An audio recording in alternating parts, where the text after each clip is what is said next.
Março Amarelo AIDS é uma campanha consagrada e já está na sua 6ª versão.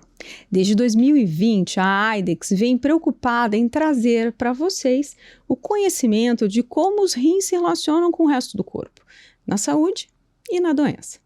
Já falamos de rins e doenças endócrinas, doenças gastrointestinais, infecciosas e cardiovasculares, sempre amparados com colegas especialistas de altíssimo gabarito, experientes em suas áreas de atuação. Se você perdeu as campanhas anteriores, não se preocupe. Lá no nosso canal do YouTube temos todas as aulas na íntegra para você ver e rever quantas vezes quiser. Mas não vai para lá agora não. Fica aqui, porque o Março Amarelo 2026 está trazendo o nosso 3º episódio. Nosso objetivo é que fique fácil para você entender aonde começa a doença renal, como fazer o diagnóstico de forma precoce e como usar essas informações para melhorar suas condutas e, obviamente, ter uma melhor resposta dos seus pacientes. Eu sou Aline Baumann, médica veterinária, atuante no mercado há 24 anos, especialista em patologia clínica veterinária e gerente médica da AIDS na América Latina. Eu sou Patrícia Mosco, médica veterinária, professora, doutora, atuo na nefrologia desde 2008, mas já estou formada há 24 anos. Hoje sou host do Pet Doccast, o podcast da família multiespécie. Mais atual, agora, neste momento, sou sua host no Março Amarelo AIDS, junto com a minha idolatrada Aline Baumann. Paty, é uma honra ter você conosco. Esse Março Amarelo de 2026 está dividido em 4 episódios. No primeiro episódio, falamos sobre o passo a passo da avaliação renal. No segundo, abordamos o impacto da pancreatite e os rins. E nesse terceiro, falaremos sobre a síndrome cardiorrenal. E por fim, mas não menos importante, Paty, vamos falar sobre a saúde renal no paciente oncológico. Será que você realmente sabe extrair todas as informações necessárias para a melhor condução do seu caso? Hoje falaremos sobre a síndrome cardiorrenal. Que tal entendermos a importância de monitorar os rins? Você sabia que 82% dos cães com doenças valvares podem desenvolver doença renal crônica? É com grande entusiasmo que anunciamos o início do nosso 3º episódio do Março Amarelo AIDS 2026. Esse episódio será dedicado a um grande desafio da prática clínica, a síndrome cardiorrenal. Conectando coração, rins, patofisiologia sistêmica, contaremos com a participação especial da doutora Viviana Rui Dias, ícone da nefrologia argentina, que abordará por meio de um caso clínico a síndrome cardiorrenal, explorando como o coração e os rins atuam em total interdependência e como, quando um falha, o outro inevitavelmente sente. Porque quando falamos de nefrologia, nada melhor do que ouvir quem está na linha de frente desse cuidado. Doutora Viviana, que tal vir conversar com a gente? Doutora Viviana, seja muito bem-vinda ao Março Amarelo AIDS 2026. É uma honra ter você conosco nesse Março Amarelo, participando de um tema tão relevante que é a síndrome cardiorrenal. ¿Cómo están? Buenas tardes, Aline, Patricia. Bueno, muchísimas gracias por la invitación, muchas gracias a AIDS y realmente estoy muy contenta de poder participar de una campaña tan importante como el Marzo Amarillo, donde todos nos centramos en cuidar la salud renal. Gracias, doctora. El tiempo es todo tuyo. Vi su presentación y está maravillosa. Puede compartir su pantalla y distribuir todo su conocimiento. Muchas gracias por estar con nosotros en este momento tan especial para AIDS.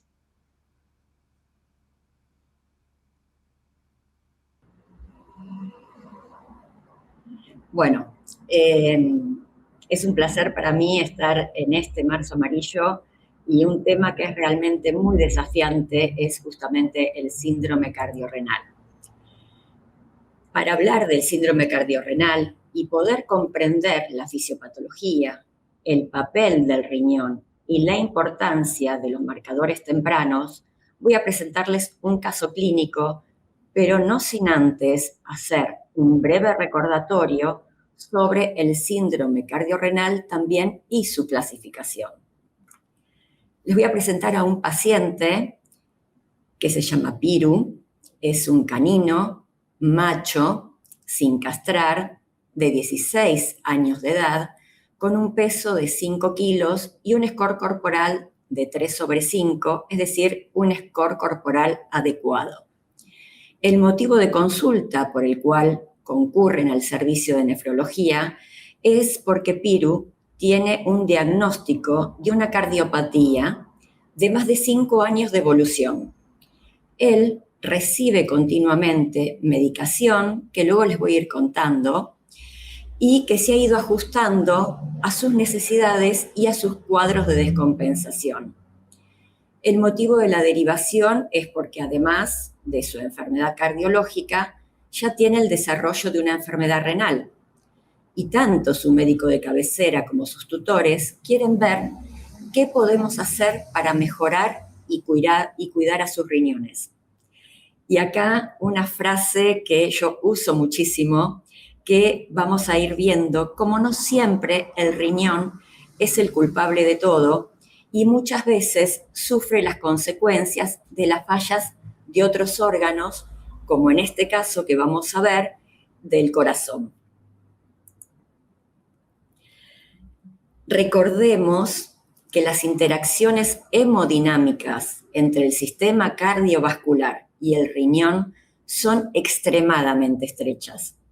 Y por ello, como decía antes la doctora Aline, todo lo que le sucede a uno repercute en otro. Tanto lo que le sucede al corazón repercute en el riñón, como lo que le sucede al riñón repercute también en el corazón. Dentro del eje cardiorrenal es importante entender la fisiopatología, o sea, qué sucede cuando se afecta hemodinámicamente alguno de estos sistemas. En el caso de este pacientito, cuando existe una alteración valvular o hay una disminución del gasto cardíaco, por ejemplo, Piru tiene una insuficiencia mitral realmente avanzada, con una regurgitación valvular que conduce a una reducción del volumen sistólico efectivo. Esto significa que de toda la sangre que ingresa al ventrículo izquierdo, solo una fracción es eyectada hacia la circulación sistémica, ya que debido a este cierre valvular inadecuado, una parte significativa retorna al atrio izquierdo. Como consecuencia de esto, se ve comprometida la perfusión sistémica de los órganos, entre ellos el riñón, que es particularmente sensible a los cambios hemodinámicos. El riñón lo siente como una hipovolemia, pero no es una hipovolemia relativa, ¿sí? Una alteración en la distribución sanguínea. Esto genera una disminución en el flujo plasmático renal y secundariamente una reducción del filtrado glomerular. Ante esta situación, el riñón activa sus mecanismos neurohormonales compensatorios, fundamentalmente la activación del sistema renina-angiotensina-aldosterona, también el sistema simpático y la liberación de vasopresina, con el objetivo de mantener el volumen arterial efectivo mediante una retención de sodio y agua y una vasoconstricción sistémica. Pero recordemos que no hay realmente una pérdida del volumen total corporal, sino una reducción del volumen arterial efectivo circulante.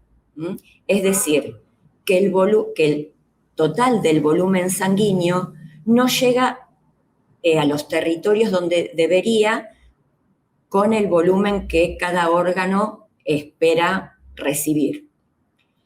Paralelamente a esto, se produce un acúmulo del volumen en el compartimiento venoso. generando también una congestión, tanto sistémica como renal. Esta congestión venosa aumenta la presión intersticial, reduce el gradiente de filtración glomerular y contribuye en forma directa al deterioro progresivo de la función renal, constituyendo uno de los mecanismos centrales en la fisiopatología del síndrome renal, del síndrome cardiorrenal. Como recordarán, el sistema renina-angiotensina, en un inicio, a corto plazo, tiene un efecto benéfico, ¿sí?, sobre el sistema hemodinámico. Pero ¿qué sucede cuando esta activación se produce en forma crónica? Hay efectos renales, una vasoconstricción preferencial de la arteriola eferente, un mantenimiento primero transitorio del filtrado glomerular mediante un aumento de la presión intraglomerular, que esto también, cuando se mantiene en el tiempo, genera una hipertensión glomerular y un daño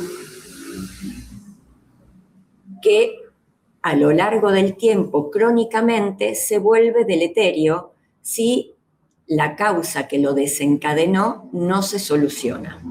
Es decir, en este caso vamos a tener un deterioro de la función renal por una causa extrarrenal, donde la patología cardíaca crónica también afecta al riñón a largo plazo y en forma constante. Veamos cómo cuadra todo esto en nuestro paciente y en la clasificación del síndrome cardiorrenal. Existe una clasificación, que es la clasificación que se utiliza en medicina humana, que habla de un síndrome cardiorrenal de tipo 1, de tipo 2, de tipo 3, de tipo 4 y de tipo 5. Cuando hablamos del síndrome cardiorrenal de tipo 1, es cuando hay una afección del corazón en forma aguda y que repercute también en forma aguda sobre el riñón. Del tipo 2 hay una lesión crónica del corazón que repercute también en forma crónica en la función renal. Los tipos 3 y 4 hablan de la alteración de la función del riñón que repercute sobre el corazón. En el tipo 3 en forma aguda y en el tipo 4 en forma crónica.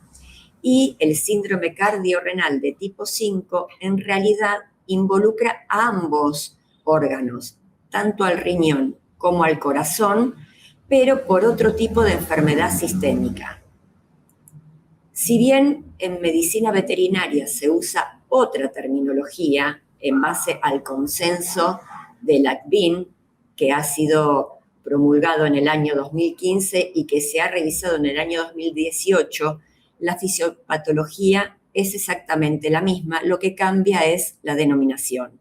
Lo que sería el síndrome cardiorrenal tipo 1 o tipo 2, en realidad, según este consenso, lo vamos a llamar enfermedad cardiovascular renal y lleva las siglas de H y A, de corazón, HERT y agudo, o HERT y C, crónico, y renal agudo y crónico, de la misma forma en este orden, tipo 1, 2, 3 y 4, dando la misma importancia a cada uno de los órganos que repercute en la alteración del órgano que sufre las consecuencias.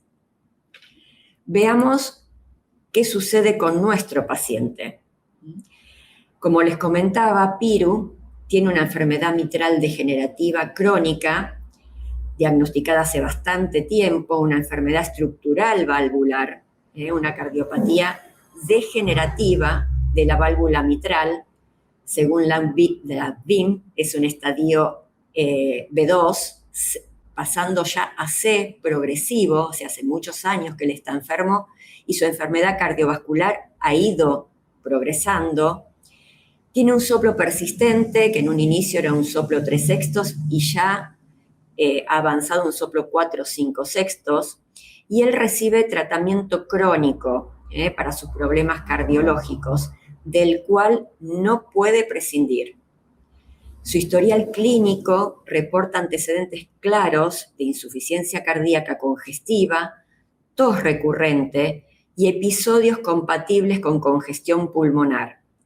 Necesidad sostenida de diuréticos en forma crónica, en este caso, como les voy a mostrar luego en un cuadro, él recibe furosemida, y ajustes reiterados de este diurético por recrudecimientos clínicos. Les voy a mostrar en un cuadro la medicación que él recibe. Recibe furosemida, 40 miligramos por día, dividido en 3 tomas diarias. Pimobendan, 2,5 miligramos, dividido en 2 tomas diarias. Un inhibidor de la enzima convertidora como el benacepril, a una dosis de 7,5 miligramos por día. Comenzó con vasodilatadores como la hidralazina, con un cuadro también de hipertensión sostenida que al no regularse adecuadamente, luego se cambió a amlodipina, con el cual, como luego vamos a ir viendo, se logró normalizar la presión. Y es importante también tener en cuenta en el síndrome cardiorrenal que además de la afección de un mal funcionamiento del corazón que repercute en el riñón, toda esta medicación, principalmente alguna de ellas, también tiene un efecto deleterio sobre el riñón. Como tienen ahí en el cuadro, van a ver que la furosemida disminuye también, tiene un impacto en el riñón, disminuye la perfusión renal. El pimobendan sí tiene un efecto protector indirecto, digamos, mejora la perfusión renal, pero como sabemos, los inhibidores de la enzima convertidora, si bien disminuyen la presión intraglomerular, que también los usamos a veces para la proteinuria, esa disminución de la presión glomerular también puede llevar a una caída del filtrado. Bueno, y en el caso de la amlodipina, en realidad mejora porque es una recomendación también en la hipertensión causada por la enfermedad renal crónica, tanto en los perros como en los gatos. Quiero mostrarles un poco la progresión de la enfermedad en nuestro paciente y que veamos justamente por qué en este caso hablamos del síndrome cardiorrenal. Si ustedes pueden ver en este cuadro, yo les puse algunos de los valores que hemos obtenido en los distintos chequeos, también en sus cuadros de descompensación y en su seguimiento. Y el primero que les puse es justamente cuando él llegó una de las veces con un cuadro de descompensación importante, incluso en ese momento estaba con un cuadro también digestivo, con vómitos y diarrea. Y fíjense la diferencia que hay a lo largo del tiempo en los valores. La urea y la creatinina ha tenido variaciones importantes, sube, baja. La creatinina también baja, después vuelve a subir, pero fíjense el comportamiento del SDMA. En un principio está en un valor aceptable, ¿sí? Pero a lo largo del tiempo ha ido subiendo y nunca bajó. Es mucho más sensible a una caída del filtrado en forma sostenida y no es tan sensible, por ejemplo, a la medicación o a los procesos que ha tenido de descompensación, a los ajustes, sino que marca una tendencia muy clara y progresiva de esta enfermedad renal a consecuencia del problema cardiológico.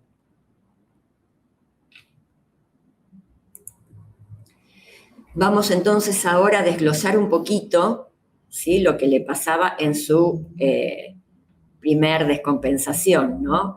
Tenemos valores muy elevados realmente de urea comparado con el valor de creatinina, que si bien está elevado, es una elevación discreta. Y tanto el SDMA como el fósforo tienen valores estables. Esto es un patrón típico de un síndrome cardiorrenal o también de una azotemia prerrenal, ya sea por el corazón o, por ejemplo, también en un cuadro de deshidratación importante. También ante cuadros de catabolismo, cualquier alteración hipovolémica va a darnos un cuadro de estas características, una urea muy aumentada con una creatinina que si bien aumenta, es un aumento más discreto.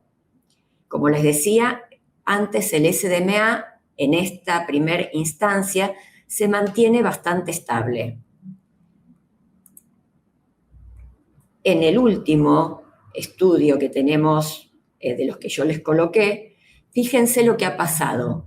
La urea bajó muchísimo con respecto al cuadro de descompensación que les mostraba antes.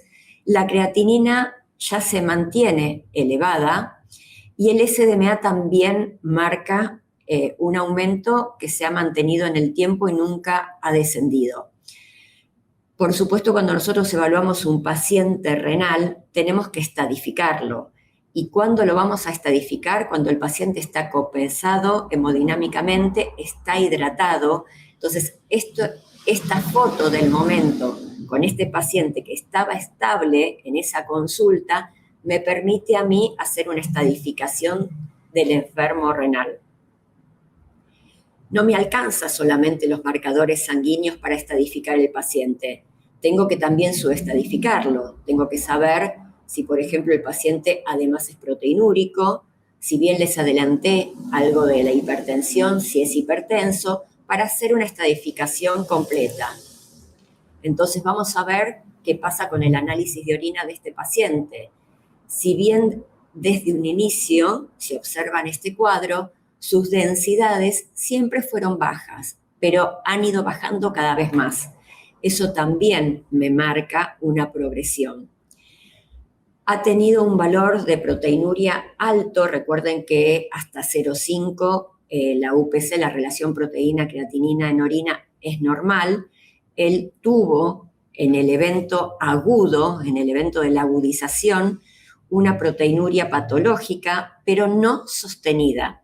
Recuerden que para clasificar un paciente, para subestadificarlo como proteinúrico, tiene que ser una proteinuria de origen renal patológica y persistente. Y fíjense que a lo largo del tiempo ha bajado, se ha mantenido en valores normales y no tiene una proteinuria patológica persistente. Y esto es muy importante tenerlo presente, porque en un paciente como Piru, si yo llego a decidir medicarlo por ese único valor de proteinuria, es posible que el filtrado baje todavía aún más y me empeore el cuadro renal. Entonces, recordemos que siempre la proteinuria tiene que ser patológica y persistente. No puedo guiarme con un único estudio. Tendré que confirmar a los 20 días o al mes si esa proteinuria es real o es por un cuadro agudo, por un proceso inflamatorio que el paciente está teniendo en ese momento.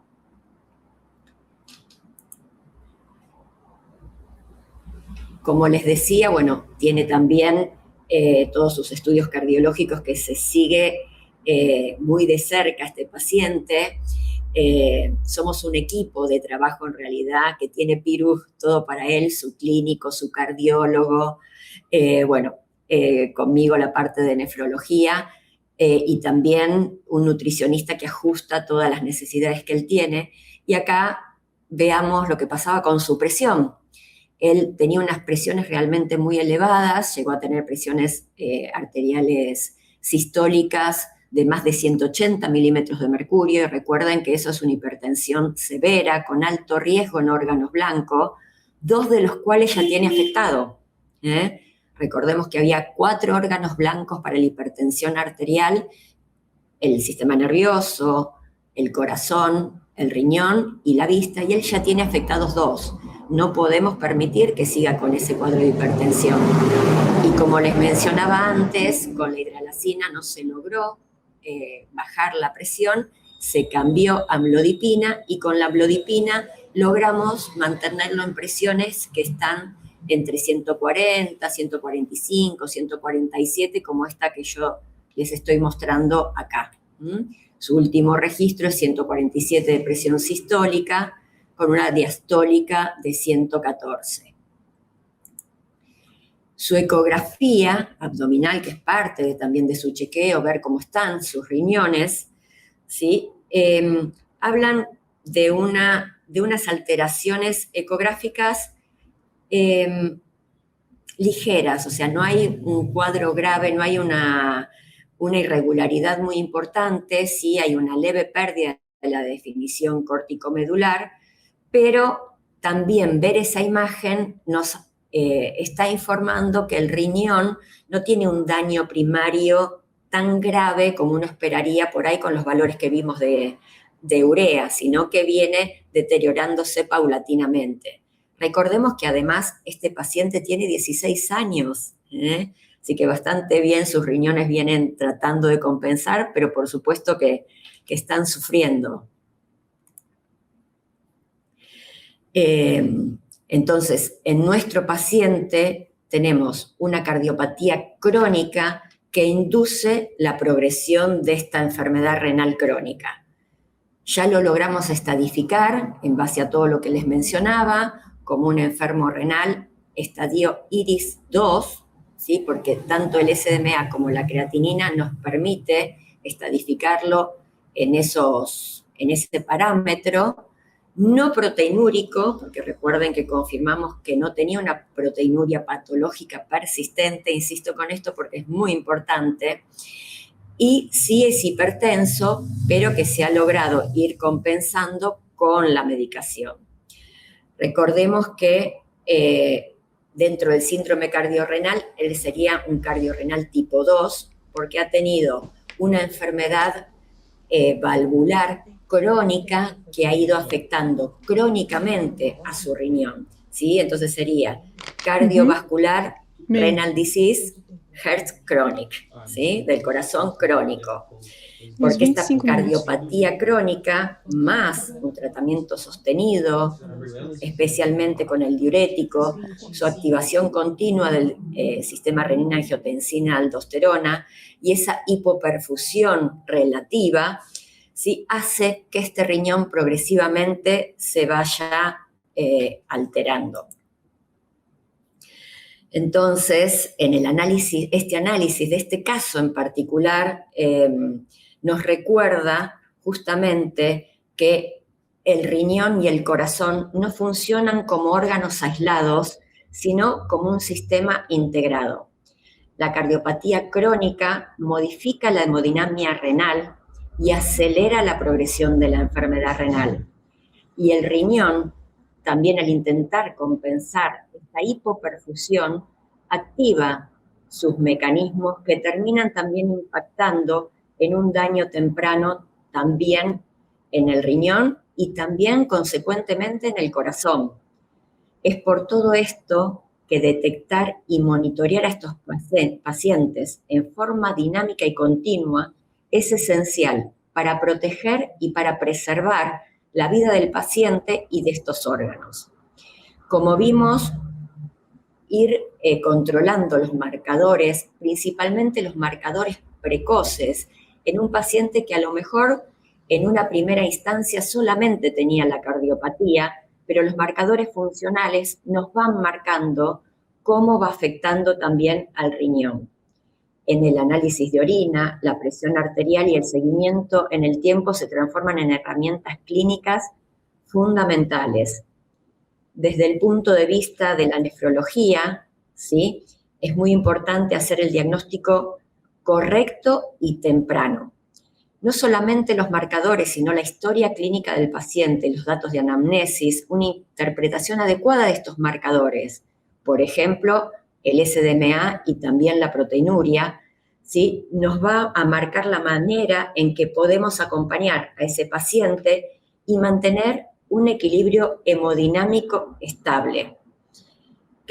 Tener siempre presente que el funcionamiento de un órgano, en este caso del corazón, fue repercutiendo en otro órgano que también es esencial. El riñón no puede vivir sin el corazón y el corazón no puede vivir sin el riñón y el paciente no puede vivir sin esos dos órganos, ¿sí? Recordemos que este paciente también es hipertenso, también hay que controlarlo, o sea, no solamente los marcadores sanguíneos y urinarios, sino que hay que seguir controlando su presión arterial, ir haciendo ajustes en la medicación. Por supuesto que Piru no solamente recibe la medicación cardiológica, sino que también tiene una terapia de nefroprotección con una dieta adecuada, con la suplementación de ácidos grasos omega 3 y antioxidantes y en algunas, solo en algunas oportunidades, ha necesitado recibir algo de suero subcutáneo.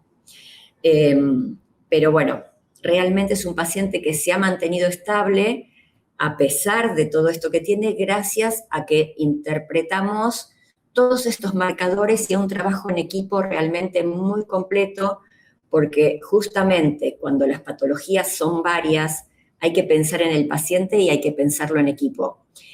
Por eso esta invitación al mazo amarillo, que significa cuidar la salud renal, es cuidar la salud del paciente, de todos los órganos, y cuando hablamos de síndrome cardiorrenal, realmente prevenir no es una opción, es una obligación.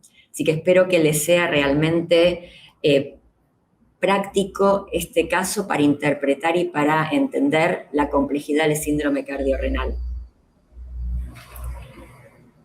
Fantástico.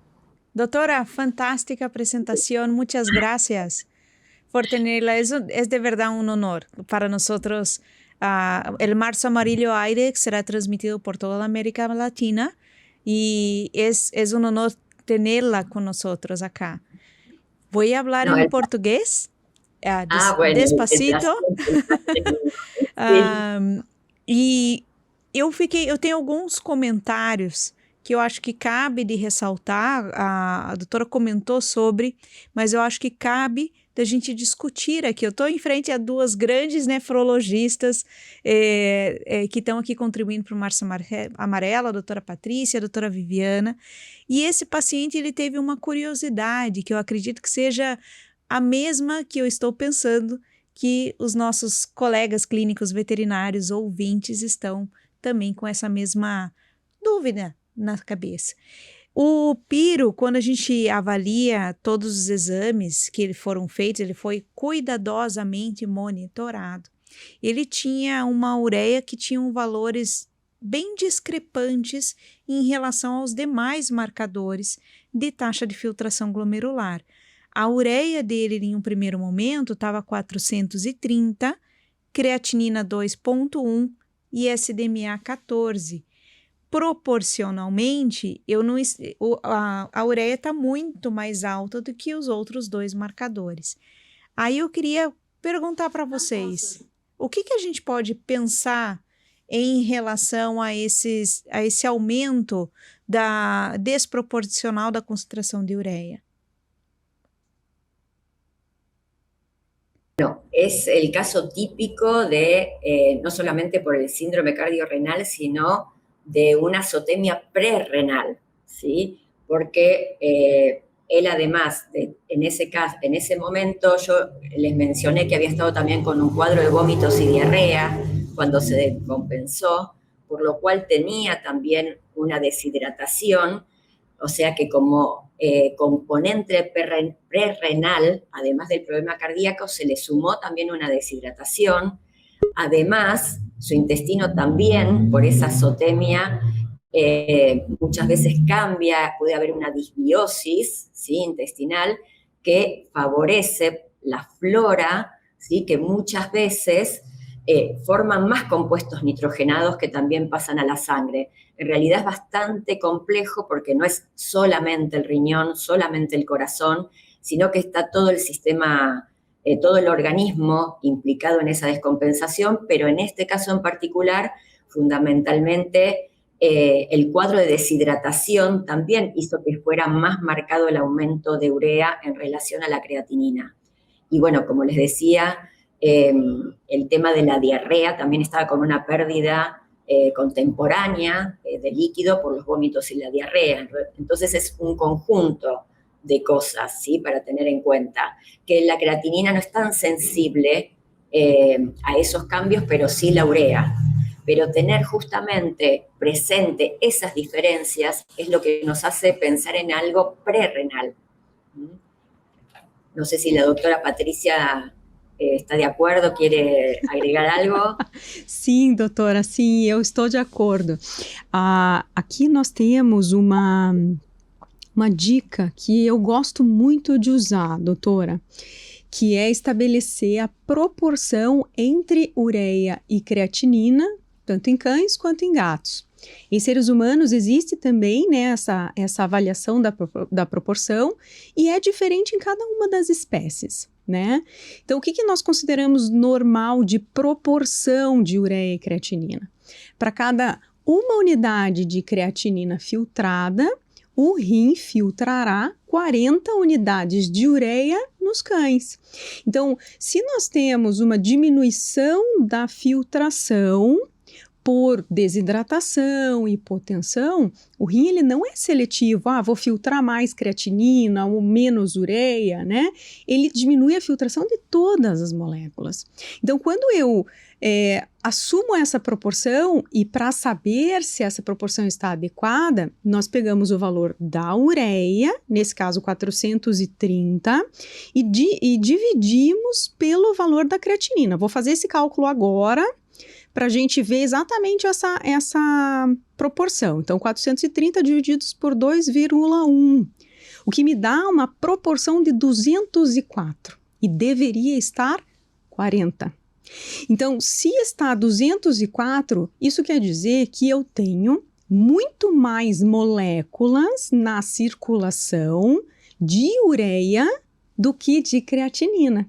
Então, quem é que produz a ureia? Da onde a ureia vem? Né? A ureia vem da digestão de proteínas. Mas quando eu tenho, como a doutora Viviana comentou agora, né, uma alteração da população bacteriana do intestino, e nesse caso modulada por uma hipoperfusão intestinal, então algumas bactérias, que nós chamamos de urease positivas, se aproveitam e produzem uma quantidade de ureia muito maior. Então aqui, doutora, a senhora tem razão, eu nunca tinha usado esse termo, mas é sim pré-renal, né? Porque a síntese de ureia está sendo antes do rim. Então é uma sobrecarga de ureia pré-renal. Mas não porque eu não estou levando a ureia para ser filtrada, é porque eu estou produzindo mais ureia proporcionalmente, né, às outras substâncias. E no gato, essa variação pode mudar um pouquinho mais comparado com o cão, né? A gente acaba tolerando no gato 40 até 60 unidades de proporção. Uma creatinina para 40 a 60 no máximo de ureia. Porque justamente no metabolismo do gato, a taxa de filtração, a gente tem uma tolerância um pouquinho maior a essas substâncias. Então, se essa proporção está aumentada, eu tenho síntese extra-renal de ureia. E eu adoro isso, doutora, sabe por quê? Porque eu consigo dizer para o tutor, o responsável por esse animal, que existe um outro órgão comprometido, que são os intestinos. Então, eu chego para esse responsável e digo, olha, eu tenho o rim comprometido, o coração comprometido, e os intestinos comprometidos. O que isso traz de entendimento para o responsável? Que a gravidade é maior, né? Então, eu consigo fazer com que esse responsável participe mais e compreenda melhor a gravidade deste quadro, né? Então, eu adoro fazer essa proporção, doutora.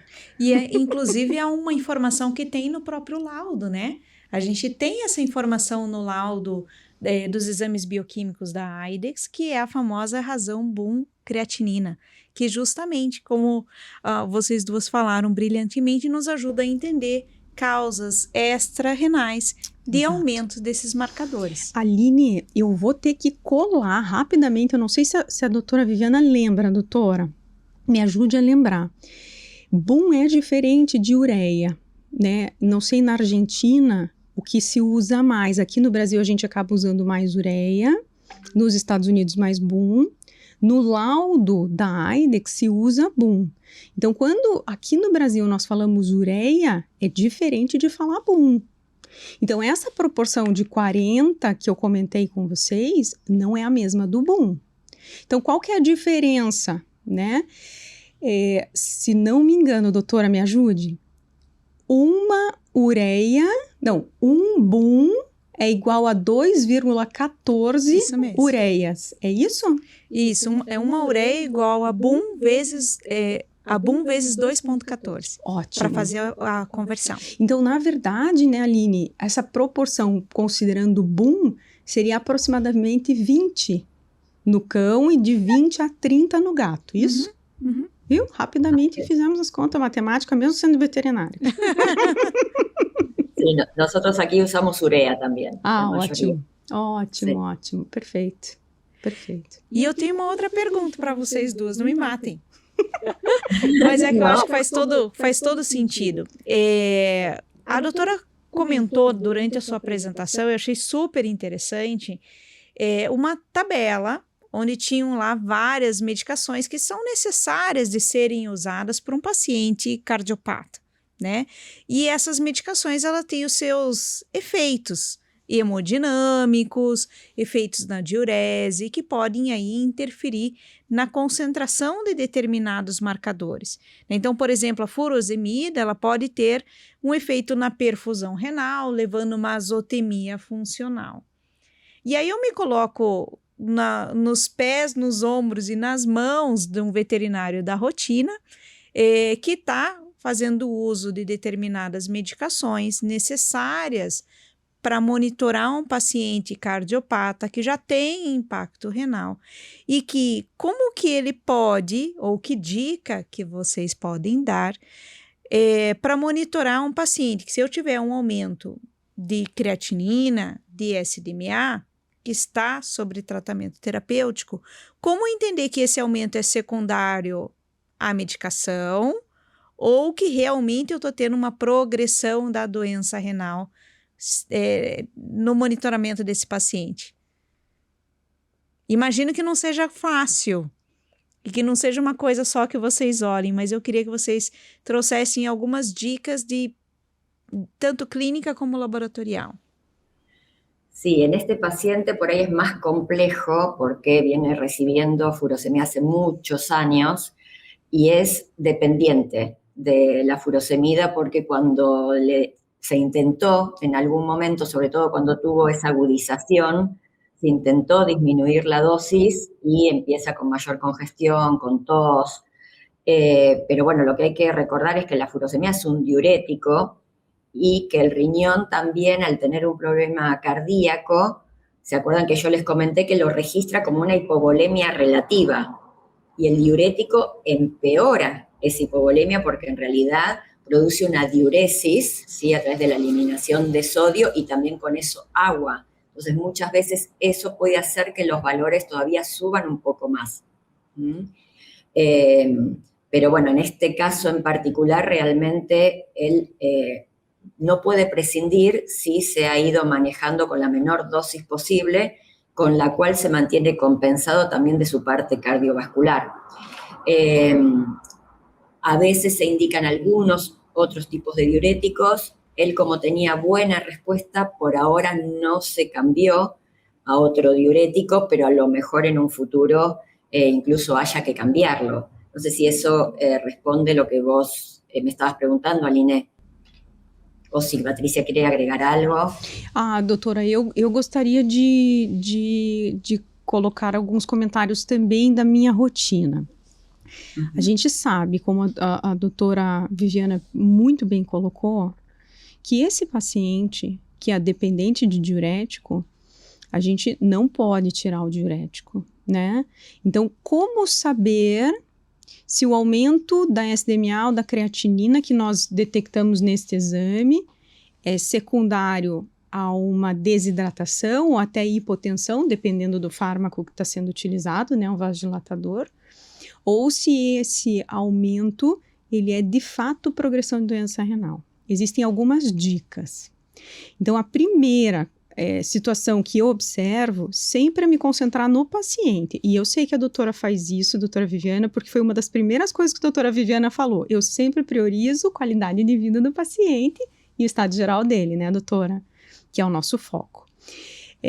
Então, se o paciente ele está assintomático, diminui a chance disso ser uma crise renal, mas não necessariamente diminui a chance de ter sido uma progressão da doença. Agora, eu posso examiná-lo no momento da coleta, ver se existem sinais clínicos de desidratação, ressecamento de mucosa, diminuição do tugor de pele. Eu posso avaliar a pressão arterial para saber se ele estava hipotenso no momento da coleta e depois, nos resultados, associar com outros parâmetros de desidratação, né, doutora? Se eu tiver concentração aumentada de proteínas plasmáticas, aumento do hematócrito, da contagem total de eritrócitos, são todos outros sinais de desidratação, né? Então, se esse paciente tiver esses sinais no hemograma, no exame físico, né? Hipotensão fica clássico. Se ele veio hidratado, se ele veio normotenso e ele só tem o aumento da proteína plasmática ou aumento do hematócrito, ainda assim pode ser uma desidratação subclínica, né? Porque a gente só consegue ver sinais clínicos de desidratação quando já está faltando mais de 5% de água no corpo. Só que o rim já sofre. O rim, ele percebe esse déficit, essa deficiência, essa redução da quantidade de água de uma forma muito sensível, né? Então, se houver sinal de desidratação nos outros parâmetros dos exames, daí eu posso considerar que isso, de fato, pode ser uma azotemia, piora da azotemia, só ligado à desidratação. E aí pode ser que a dose do diurético esteja de fato pesada. Aí você vai avaliar, né, doutora, se o paciente emagreceu, se porventura o responsável não alterou a dose, ou se não foi outra pessoa que medicou ele, fez uma dose superior, a gente vai voltar e vai analisar se houve algum erro no manejo, né? E se não houve erro no manejo, daí a discussão fica mais pesada entre o néfro e o cardio, né, doutora? Porque eu não posso tirar o diurético, mas será que eu consigo fazer uma tentativa de redução gradual, monitorar frequência respiratória, conforto, frequência cardíaca, de repente manter esse paciente um dia todo hospitalizado para monitoração ou ensinar o responsável a monitorar, mas isso nunca, né, doutora? Aleatoriamente ou sem monitoração, né? Sí, estos pacientes hay que monitorearlos justamente muy seguido, muy de cerca y explicarle muy bien también a los tutores estos signos de alerta, ¿no? Sí. Tiene que ir a una guardia o, bueno, incluso a lo mejor es más evidente en los gatos que en los perros, pero algo que yo siempre comento con el tutor es, por ejemplo, que a veces un marcador indirecto de deshidratación es la materia fecal. Sí. Gatos que se constipan, algunos perritos también que normalmente defecan de una forma normal y que de pronto empiezan a estar muy, muy constipados. También ese es un signo para que el tutor tenga en cuenta y que también lo lleve a una revisión. Sim, é verdade. É um sinal clínico muito claro, clássico, e nem sempre a gente lembra dele. Perfeito. Sim. Maravilhoso. Bom, encerramos aqui, eu acho, esse capítulo, né, Paty? Você tem mais algum comentário? Dá vontade de ficar conversando com a doutora Viviana mais umas 4 horas, né, pelo menos. Eu quero fazer mais um comentário, doutora. Posso? Da Nefro? Sim, por supuesto. Olha só, a gente teve o nosso primeiro episódio do Março Amarelo, doutora, em que a gente falou sobre a avaliação das funções renais e marcadores de lesão, né? Para que os clínicos saibam quais são e como utilizá-los, né?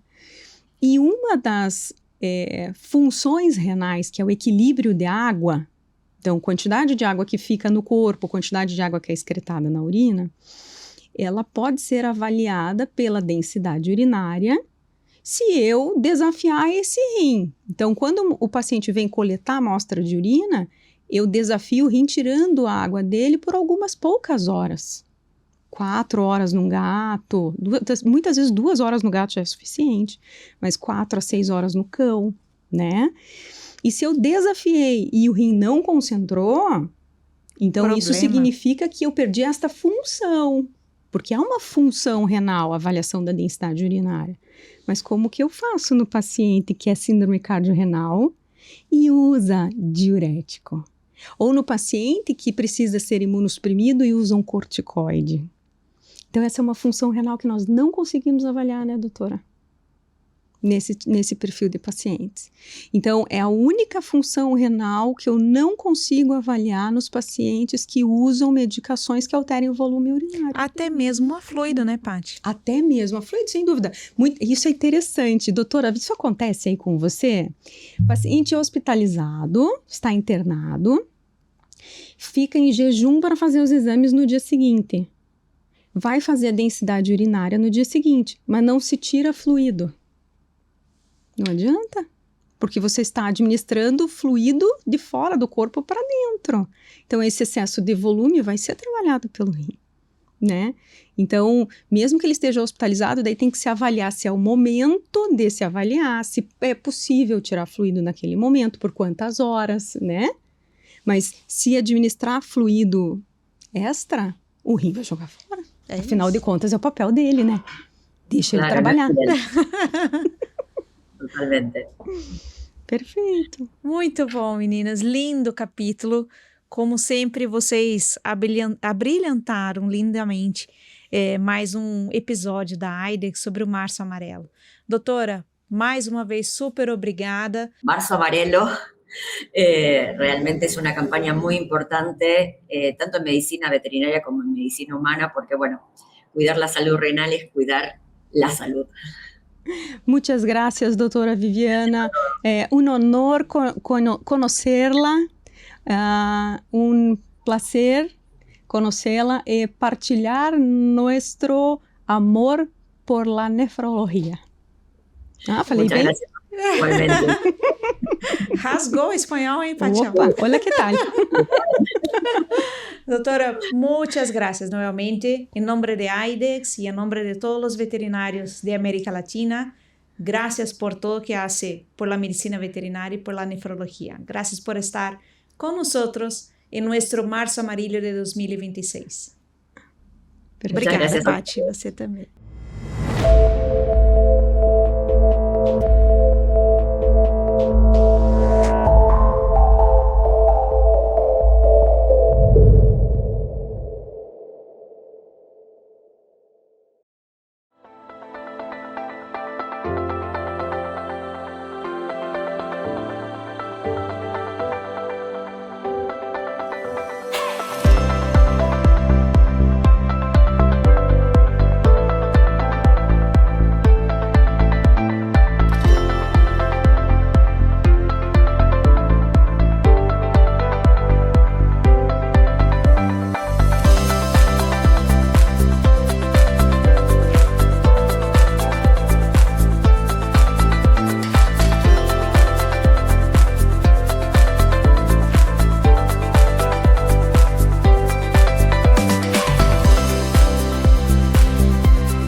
Iniciamos a execução a partir de sua IDEXX VetLab Station.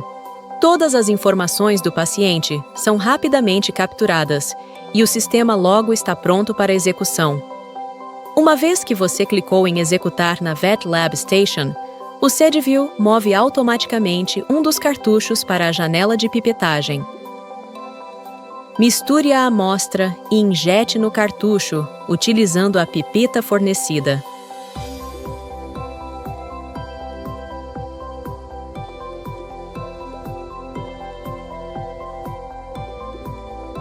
Toque em executar. Enquanto o SediVue está em funcionamento, você pode preparar a tira de química urinária. Carregue no analisador UA e pressione iniciar.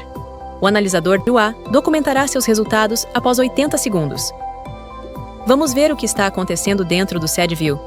Uma vez que uma amostra é injetada no cartucho, ela se move de volta para a centrífuga a bordo e gira suavemente a apenas 260 Gs, o que preserva o sedimento. Após apenas 30 segundos de centrifugação, você pode ver que o sedimento formou uma monocamada no fundo do cartucho e está pronto para capturar imagens. O sistema captura 70 imagens, que é equivalente a mais de 45 campos de visão de alta potência. Cada imagem é autofocada com ajuste de contraste. Como visto aqui, a tecnologia de rede neural convolucional identifica os elementos formados e, em seguida, prioriza as imagens mais relevantes para a sua revisão. Após o SediVue concluir a análise, o cartucho é descartado. Enquanto o SediVue analisa sua amostra, você pode realizar seu exame físico e medir a gravidade específica usando um refratômetro. O software VetLab Station permite que você adicione os achados do exame físico ao prontuário do paciente, para que todos os resultados da sua urinálise completa fiquem registrados em um só lugar. Você pode visualizar os resultados no VetLab Station, incluindo as imagens capturadas pelo SediVue. Também é possível adicionar rótulos às imagens, ampliar a visualização ou inverter o contraste. E, finalmente, todos os resultados podem ser vistos em um relatório integrado e compartilhado com seus clientes.